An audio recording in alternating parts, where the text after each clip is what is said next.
Olá, pessoal! Começamos agora mais uma aula de matemática, né? Para dar continuidade ao nosso conteúdo do que estamos estudando.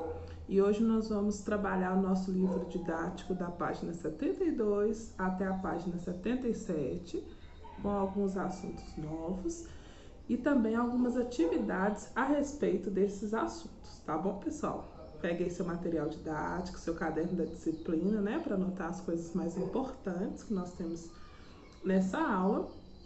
E nós vamos ter também uma atividade que eu vou enviar para o Educare, que lá você vai construir e vai fazer o que se pede, tá bom? Tangram, lá na página 72. É um jogo chinês, né, que vai ter várias formas geométricas e através do formato, através de juntar todas essas formas geométricas, nós podemos construir diversas imagens. É uma técnica e um jogo muito usado na questão das aulas de matemática. Então, eu enviei um exercício para você fazer o que se pede. São 3 questões super simples. E lá no Tangram nós vamos usar formas triângulo, retângulo, né, quadrilátero, formas geométricas que você já conhece e você vai fazer o jogo do Tangram. Muito simples, tá? E quando a gente for acessar os nossos conteúdos do Bernoulli Play, também lá tem vários jogos de Tangram para você se divertir ao máximo, tá? Nós temos aqui na página 72 duas situações problemas, né? Também falando dessa questão da forma geométrica. Então, você vai ler e vai identificar o que se pede na atividade, tá, pessoal? Vamos lá, número 1. A figura ao lado mostra a superfície pintada de um azulejo em forma de losango. Losango você já conhece. Dos cinco padrões a seguir, apenas um não pode ser montado com cópias de azulejo. Qual é esse padrão? Nós temos lá a alternativa A, B, C, D e E. E você vai marcar a alternativa que não pode ser montado com as cópias do azulejo, tá? Lembrando que se você inverter o azulejo, não tem como você manter a figura geométrica. Porque quando ele está invertido, ele perde o padrão a seguir do losango, tá? Só uma dica aí para você conseguir identificar. E também na 35 tá falando assim: descubra o padrão dos mosaicos apresentados a seguir e os complete-os. Então você vai identificar aí qual tipo de mosaico que é esse e como que você vai usar, né, para você conseguir completar a forma. Já tem aí o exemplo nos primeiros quadradinhos, você vai sequenciar esses mosaicos. Lembrando que na nossa aula anterior nós comentamos que os mosaicos são formas geométricas do mesmo tamanho e que podemos copiar e fazer diversas coisas com eles, né? Ele é encontrado em algumas situações em praças, em passeios, em museus, também em casas, né? Eu até expliquei para vocês que se você tiver aí tempo na sua casa para você pesquisar se tem alguma coisa que pode ser comparada a um mosaico, tá? São pequenas formas geométricas coladas para formar a figura de um desenho, ok? Pessoal, então vocês vão fazer essas duas atividades aí na página 72. Elas estão muito tranquilas de fazer, tá? Eu dei algumas dicas aqui para você fazer e eu tenho certeza que você vai conseguir fazer sim. E lá na página 73, você vai identificar as coisas da atividade anterior. Por exemplo, quantas formas geométricas você utilizou para você responder a questão A, né? Lá da número 1, da página anterior. E B também, quantas formas geométricas você utilizou. Se utilizou só triângulo, se utilizou só retângulo, se você utilizou losango. Então, você vai escrever as formas geométricas que você utilizou para sequenciar as atividades da página anterior. Tá muito tranquila essa atividade aqui, pessoal. Lá na página 73. E na página 74, você vai identificar, você vai classificar as figuras que estão aí. Lembra que nós comentamos que o mosaico, ele parece com estruturas que são com elementos da natureza? Quando a gente estava conversando na aula sobre o mosaico.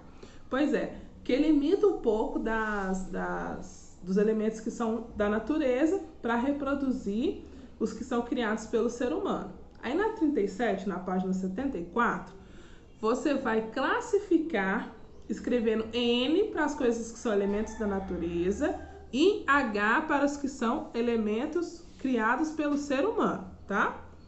Aqui, vou mostrar para vocês. Tá muito simples, olha só.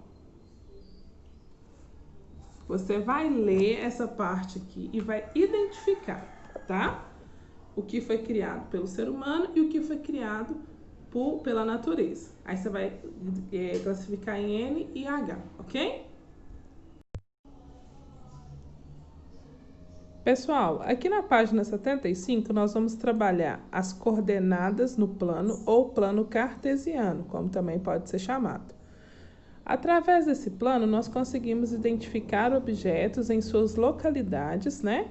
Podem ser utilizados em jogos também para coordenadas de localização, e isso também a gente pode se ver na geografia e também na matemática. Agora nós vamos entender um pouco como que esse plano foi traçado.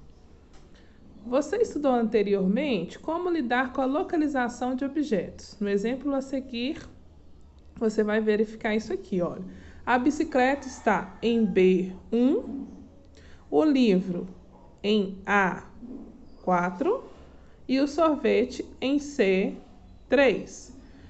Existem outras formas de indicar a localização, por exemplo, as coordenadas geográficas. Você sabe o que são? Eu até grifei aqui, pessoal, se você quiser grifar, que é uma coisa importante, tá? Para a gente saber algumas situações. As coordenadas geográficas são linhas que fazem parte dos mapas, mas não existem na realidade. Nós já conseguimos verificar o globo terrestre, essas linhas, né? Assim, a sua escola, por exemplo, está localizada no centro de um paralelo em um meridiano. O ponto de encontro entre os paralelos meridianos define uma coordenada geográfica. Lembrando lá que a nossa escola ela está numa esquina, não é? São duas ruas a escola e ela se localiza na esquina aqui, ó. O IESA. Então, nós podemos falar que a escola está localizada entre um paralelo e um meridiano. Podemos também falar que a escola ela está localizada entre uma linha horizontal e outra linha vertical, tá certo? As coordenadas geográficas utilizam uma ideia que foi criada em 1619, então já tem um tempão que utiliza essa forma. Pelo matemático René Descartes. Ele usou duas retas numeradas, uma horizontal e outra vertical, para definir um sistema de coordenadas, utilizando as retas numeradas como referência, como o ponto zero, às vezes na reta numerada, aqui está o ponto zero, sendo o ponto inicial das duas retas. A ideia de determinar posições pode ser, então, aplicada à matemática. A seguir, vamos identificar a localização de alguns objetos utilizando a ideia de Descartes. Eu até coloquei aqui que essa forma da ideia de Descartes pode ser utilizada em jogos também, tá? Por exemplo, ande 5 passos para a direita, 5 passos para a esquerda. Então, é importante você definir e entender o que é direita e esquerda também, quanto horizontal e vertical, tá, pessoal? Na página 76, pessoal, continuando, na página 76, nós vemos aqui uma malha quadriculada com alguns objetos. Nessa malha, você já vê a questão do plano horizontal e vertical e já vê o ponto zero aqui do encontro das duas retas, né? Olha lá, como determinamos a localização de um objeto? Verificamos quando devemos movimentar horizontalmente a partir do zero e em seguida qual o movimento vertical. A bola, por exemplo, está na localização horizontal 3 e vertical 6. Aqui está a localização da bola na malha quadriculada. Agora, vocês vão fazer um pequeno exercício aqui, ó. A partir do exemplo, complete a tabela a seguir com as coordenadas correspondentes à localização dos objetos. Esses objetos que está pedindo aqui na tabela, ele já está aqui na malha quadriculada, todos esses objetos. Então, você vai só colocar a coordenada horizontal e a coordenada vertical de cada objeto aqui. Alguns objetos já têm a coordenada já, tá? Então, pessoal, repetindo aqui, ó. A reta horizontal e a reta vertical, tá? Onde que está localizado cada objeto aqui. Na parte de baixo aqui, tá pedindo para você desenhar na malha anterior, que é essa malha aqui, ó, cada objeto nos locais indicados. Atenção nessa parte aqui, tá, pessoal? Você vai desenhar um quadrado e vai colocar as seguintes coordenadas: horizontal 5 e vertical 3. Você vai desenhar lá na malha e vai colocar o quadrado lá. Depois você vai desenhar um cone com as coordenadas horizontal 7 e vertical 2. E depois você vai desenhar um triângulo com as coordenadas horizontal 0 e vertical 6. E depois uma flor com as coordenadas horizontal 2 e vertical 0. Tá certo? Então tá bem explicado aqui. O exemplo tá ótimo e você pode assistir o nosso vídeo explicando sobre a questão do plano cartesiano ou as coordenadas desse plano. No nosso material didático, nós vamos chamar sempre de coordenadas do plano, tá bom? Eu coloquei aqui o nome do plano cartesiânico, porque às vezes também é chamado dessa forma, para você entender os dois planos, tá bom? Que é o mesmo, né? Os dois nomes que se dão. Lá na nossa página 77, tem duas atividades super legais para você fazer, tá? Você vai ajudar o pirata a chegar no baú do tesouro sem cair na armadilha, tá bom? Só que aí você vai fazer de acordo com as orientações, né? Tem aqui, ó, para abrir o baú, ele precisa primeiro de pegar as chaves, né? Para conseguir. Então, a chave tá aqui, o baú tá aqui e aqui a gente tem duas armadilhas.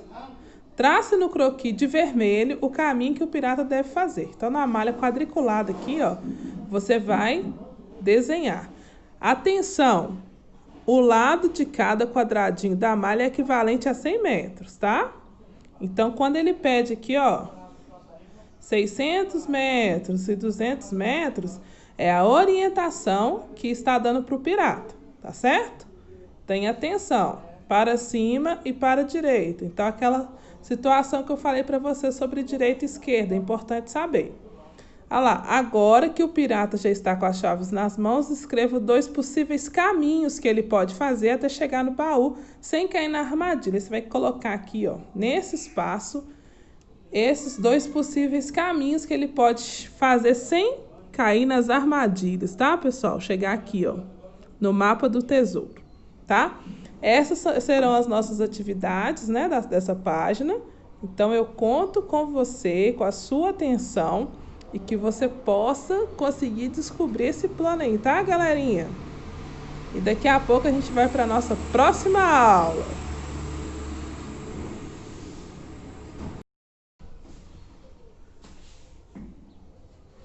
Olá, pessoal! Na nossa aula de geografia hoje nós vamos ver alguns assuntos interessantes sobre o clima do Brasil, entender a leitura desse mapa, como se dá esses tipos de vegetação, se o clima vai influenciar na vegetação ou não, né? Isso é muito importante saber. Se a temperatura ela vai influenciar naquela localidade. Então, nós vamos pegar o nosso material didático, nós vamos trabalhar da página 46 até a página 41, esses assuntos aqui, ó, tipos de clima influenciam na vegetação, conhecendo os biomas brasileiros, né? Nós temos esses aqui, a Amazônia, a Caatinga, o Cerrado, a Mata Atlântica, a Pampa e o Pantanal, tá? Vamos lá então, pessoal. Lá na página 46 do nosso livro didático, o que eu vou pedir para vocês? A leitura desses textos são muito ampla, então você vai ler todo o texto, destacar as partes mais importantes, tá? Que eu aqui na nossa aula gravada, eu vou só comentar os pontos mais importantes do texto, tá bom? Então eu conto com você, de você ler esse texto, não deixar para depois, senão você vai se enrolar aí na matéria, tá? E geografia, todos nós estamos precisando recuperar os pontos da nossa prova intermediária que não foi tão boa assim, tá bom, galera? Vamos lá. Vários fatores influenciam na formação e nas características da vegetação, porém o clima é o principal, né? Ele vai interferir no desenvolvimento de diversas formas de vida da vegetação existentes no Brasil. Pessoal, nós vamos ver aqui 2 mapas. É importante que quando você analisar um mapa, você tenha o cuidado de ler a legenda daquele mapa e ver todo o entorno do mapa, o que está pedindo e o que está mostrando, tá? Pessoal, vou mostrar para vocês aqui, ó. É muito importante conhecer e entender toda a leitura. Essas linhas imaginárias, falando lá da questão dos planos de coordenada, né, na matemática, nós já conseguimos ver algumas coisas aqui na geografia também. E leia todo o mapa, olhe as cores, observe a legenda, identifique a cor da legenda com o estado que está identificando ali, que dessa forma você vai conseguir, de uma forma mais clara, entender todo esse processo que se pede aqui no nosso material didático, tá? Temos 2 mapas ali, o Brasil na vegetação original e os principais tipos climáticos que temos no Brasil, né? Nós, lá nas páginas anteriores, nós conseguimos ver que o Brasil ele é formado por diversos tipos de climas, né? Então nós temos lá o equatorial, o tropical semiárido, né? O litorâneo úmido, tropical de altitude, subtropical úmido. Então é importante entender que cada região do Brasil tem uma característica de um clima diferente, tá?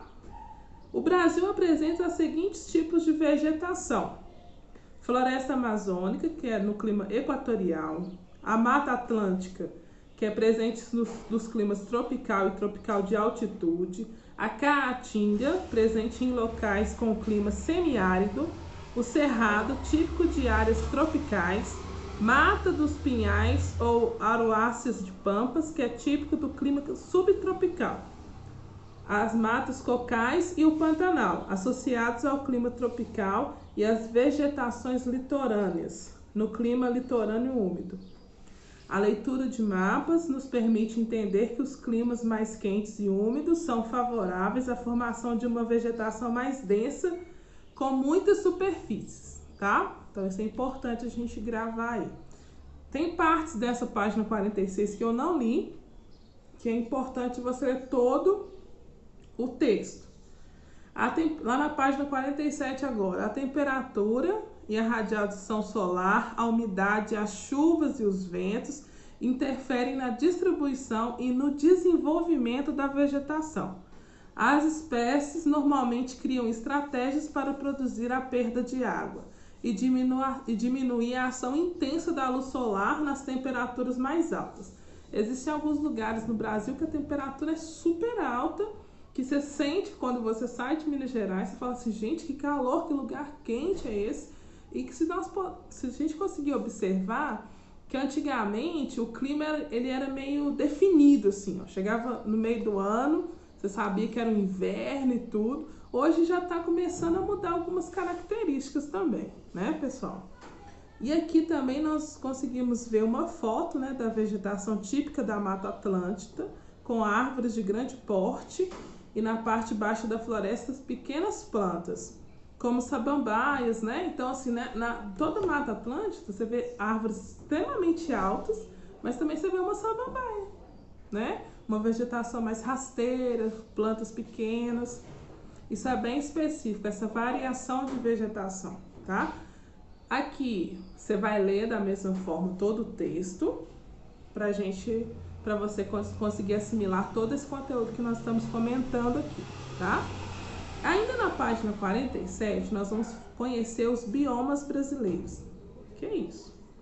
As condições climáticas e o relevo se combinam para gerar um conjunto de formas de vida vegetal e animal de grande diversidade biológica, chamado bioma. Então, assim, é uma variação dessa diversidade, tanto da vegetação, da vida em vegetação, quanto da vida animal, tá? Um bioma é formado por todos os seres vivos que ocupam determinada região, também podendo ser entendido como grande unidade de paisagem que apresenta certa homogeneidade de espécies vegetais e animais, tá? Então, é importante você grifar essa parte toda aí, porque aí está o conceito do que é um bioma, tá? E você vai conseguir entender que cada bioma desse brasileiro tem uma característica específica deles, tá? No Brasil são encontrados 6 tipos de biomas, como eu falei no início aqui, né? Amazônia, Caatinga, Cerrado, Mata Atlântica, Pampa e Pantanal, que nós vamos apresentar lá na página 48. Lá na página 48 e 49 do seu material, está falando sobre cada um de forma resumida. Além de você ter o comentário de cada um dos biomas brasileiros, você tem uma foto para você se localizar melhor. Da onde que tá, o que está acontecendo, o que é uma coisa característica daquela região, né? Eu citei aqui o exemplo da floresta amazônica, mas você pode verificar lá outros tipos de bioma e o que eles têm de mais comum entre eles, né? Então eu peço que você leia cada tópico daquele e grife as partes importantes, tá? Que você considerar. Pessoal, já na página 50, tem lá um Aprender é Divertido, que lá no nosso material complementar, vamos lá no material complementar, tá escrito: é um jogo da memória de biomas. Então você vai poder usufruir aí, já tá pronto. Você vai apenas recortar, colar numa cartolina bonitinho para ele ficar, né, bonitinho. Nós vamos fazer esse Aprender é Divertido aqui da página 50. Aproveitar que você está em casa, então eu vou explorar muito essas questões dos jogos. O nosso material didático, ele nos contempla com diversas dicas de jogos, então nós vamos fazer o Aprender Divertido. Muito tranquilo os materiais, né? Cartela disponível no nosso material complementar, marcadores pequenos para as cartelas. Como bolinha de papel amassado, você mesmo pode criar esses marcadores. Como jogar? Recorte e selecione uma das cartelas do seu material complementar e fique atento às perguntas do seu professor irá realizar. Marque a resposta em sua cartela e discuta com a sua turma qual a resposta correta. Se você acertar, deixe a marcação. Se você errar, retire o marcador. O estudante que preencher toda a cartela primeiro vai gritar bingo e vai ganhar. O que acontece, pessoal?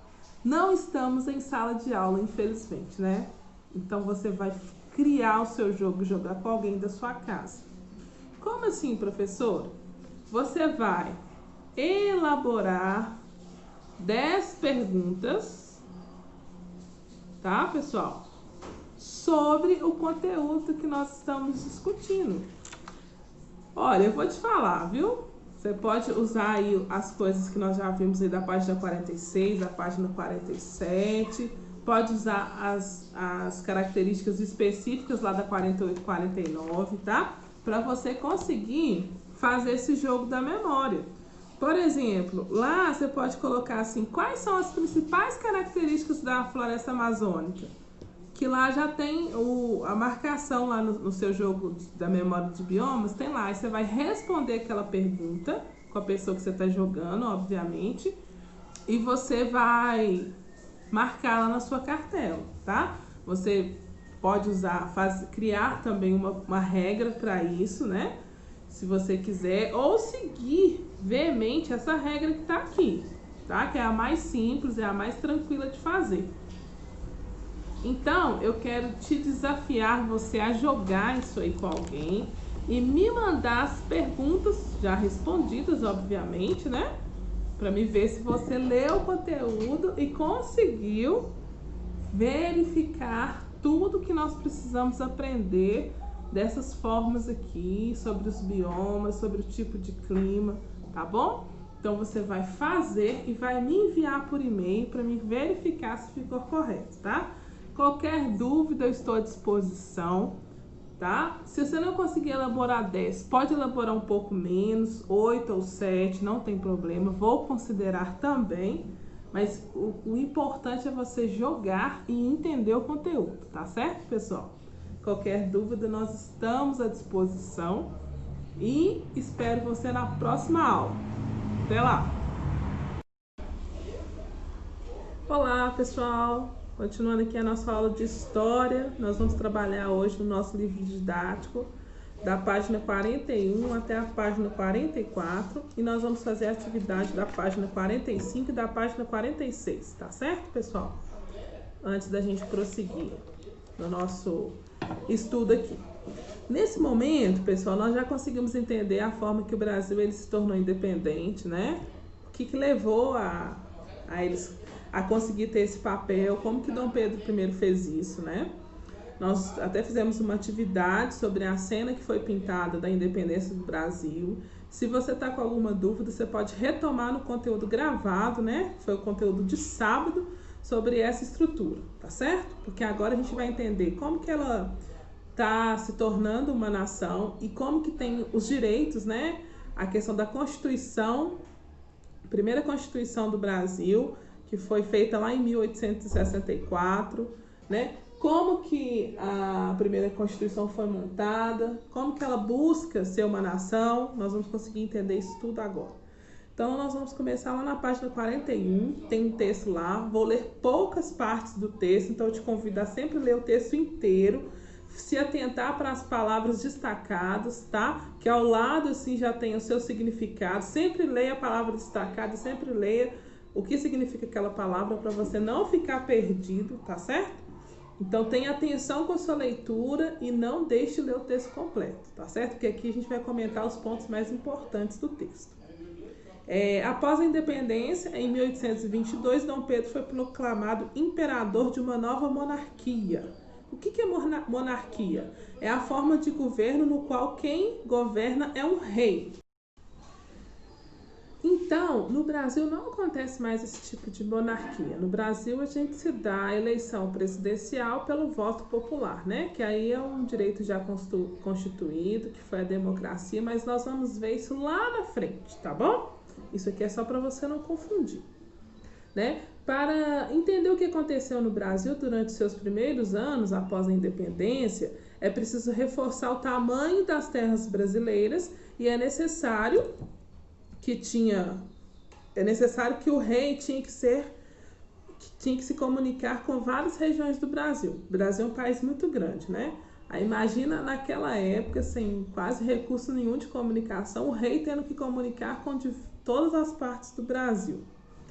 Essa era uma tarefa muito complicada para a época, né? Já que os recursos de comunicação eram bem limitados e precários. Uma mensagem do imperador podia demorar meses para chegar até as regiões mais distantes do Brasil. Então, eles comunicavam por mensageiros e demoravam vários meses para conseguir chegar àquela mensagem em determinado local, né? O Rio de Janeiro, as capitais mais distantes. O Rio de Janeiro, para ter ideia, a informação que o Brasil tinha, que foi se tornado independente de Portugal, demorou cerca de 3 meses para chegar nas províncias mais distantes do Brasil. Então, eles proclamaram aqui e demorou 3 meses para as regiões mais distantes entender que já era um país independente de Portugal, né?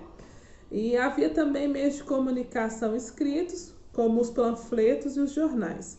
Além de trazerem notícias de outras regiões, trazem temas locais. Os impressos ajudavam na divulgação de ideias políticas, trazendo mais vezes oposição ao imperador.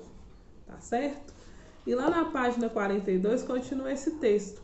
A formação da nação dependia dos brasileiros se reconhecerem como tais, livres das amarras portuguesas, fazendo parte de um único país. Além de tentar organizar a forma política do Brasil naquela época, as pessoas precisavam se identificar como os brasileiros, precisavam ter esse senso de ser brasileiro, né? E isso demorou também, que algumas pessoas não se identificavam como brasileiros, mesmo estando aqui, sendo pertencentes a essa terra, demorou um pouco para isso acontecer.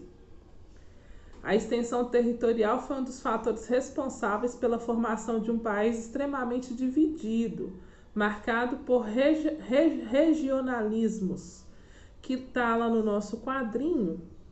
A palavra regionalismo significa tendência a só considerar os interesses particulares da região em que se habita, e por inúmeras diferenças políticas, econômicas e sociais. Conciliar as diferenças regionais é transformar o território brasileiro em uma nação.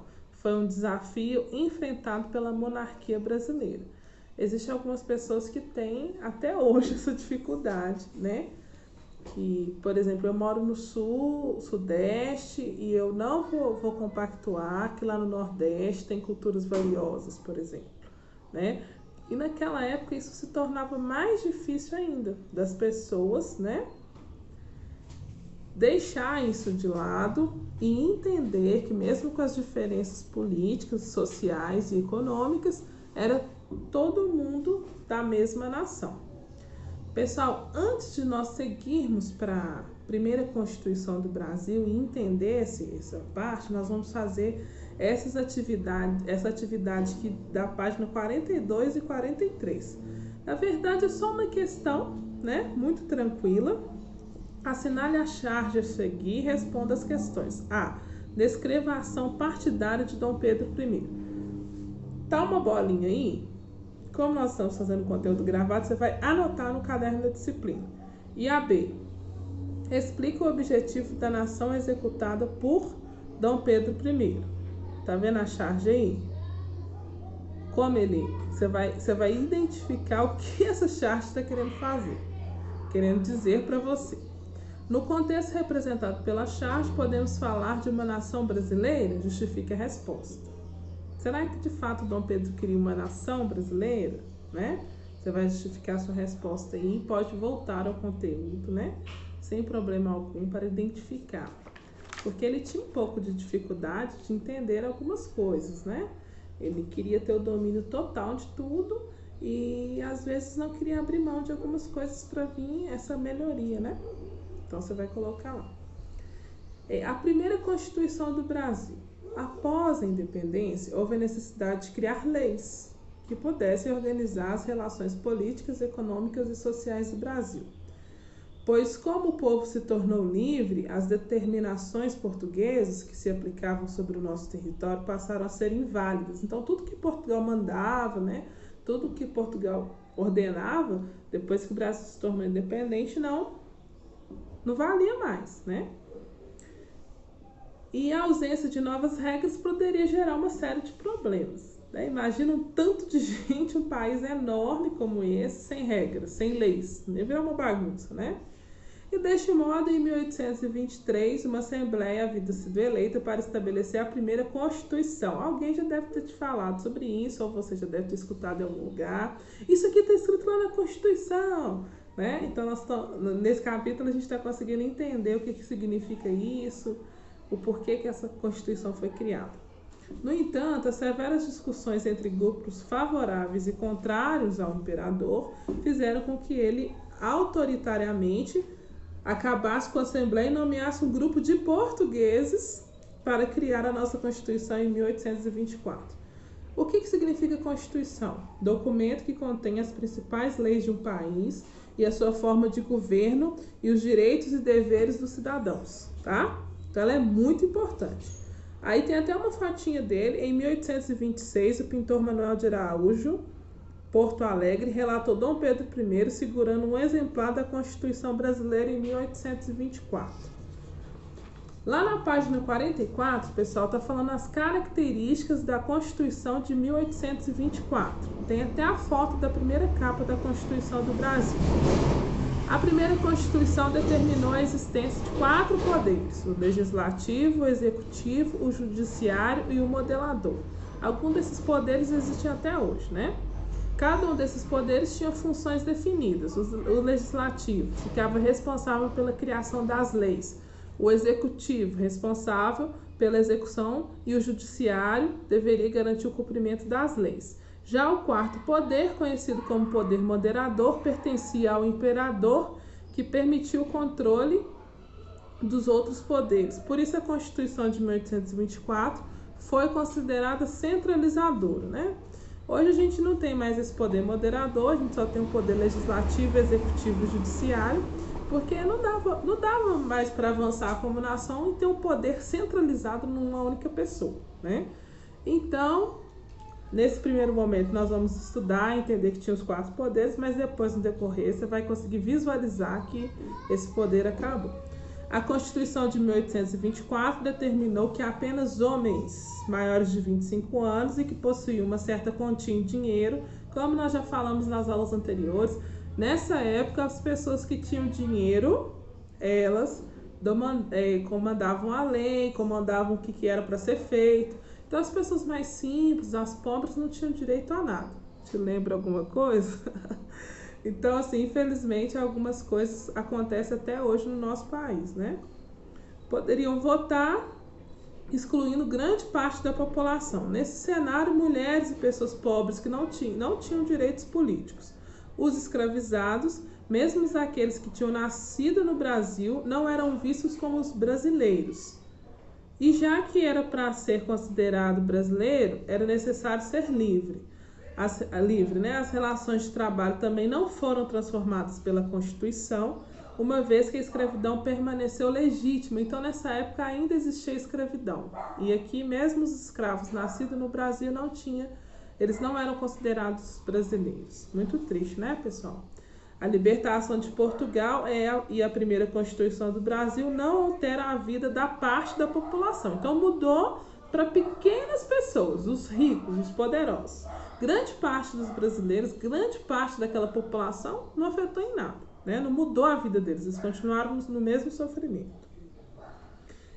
Que não continuou a participar, não tem participação na vida política, pagando elevados impostos e vivendo de forma bem humilde, bem simples. Os negros escravizados continuavam sendo explorados e os livres tinham suas práticas culturais e sua prática religiosa criminalizada. Então, mesmo aqueles negros que tinham a liberdade, eles não podiam se expressar culturalmente e eles não podiam ter as suas religiões, praticar as suas religiões, que era um crime, né? Então, eles eram presos novamente e continuava ali aquele sofrimento todo. Ao lado aí você vê a foto de uma das primeiras bandeiras do Brasil, né? Explicando como que foi feita essa parte. O retângulo verde, assim, a gente predomina com as cores até hoje, né? O retângulo verde da bandeira do Império Brasileiro representa a Casa Bragança, família real portuguesa. A parte amarela representa a Casa de Habsburgo, representando a família da Imperatriz Leopoldina, casada com Dom Pedro I. Ele era tão centralizador que até a bandeira do país tinha que ser centralizado nele e na esposa dele, tá? Pessoal, aí antes de nós seguirmos para novos assuntos, tá? E eu peço que você volte ao texto sempre que precisar, leia, que é importante, porque é um tema complexo, né? Tem várias datas, várias palavras difíceis, então eu preciso que você retome o texto. Nós vamos fazer a atividade antes de seguir, da página 46, 45, desculpa, e 46. Tá, pessoal? Nós vamos fazer essas duas atividades aqui. Você vai ler o trecho da Constituição de 64 e vai responder as questões. Temos 3 trechos aí, tem as palavras-chave em destaque, não esqueça de ler as palavras-chave. E nesse momento nós vamos responder a B, C, D, só até a D, tá? Você vai responder só até a D. São questões abertas, então fiquem atentos a isso, né? Que na prova geralmente a gente tem questões abertas e tem os verbos de comando que você já sabe como funciona.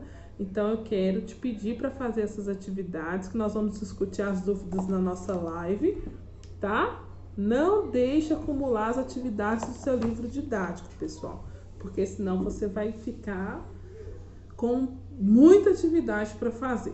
Tá certo? Nós vamos encerrar por aqui. Eu te espero na nossa live de amanhã, tá? Não esqueça dos conteúdos. E desde já agradeço a sua atenção. Qualquer dúvida, eu estou à disposição. Grande abraço!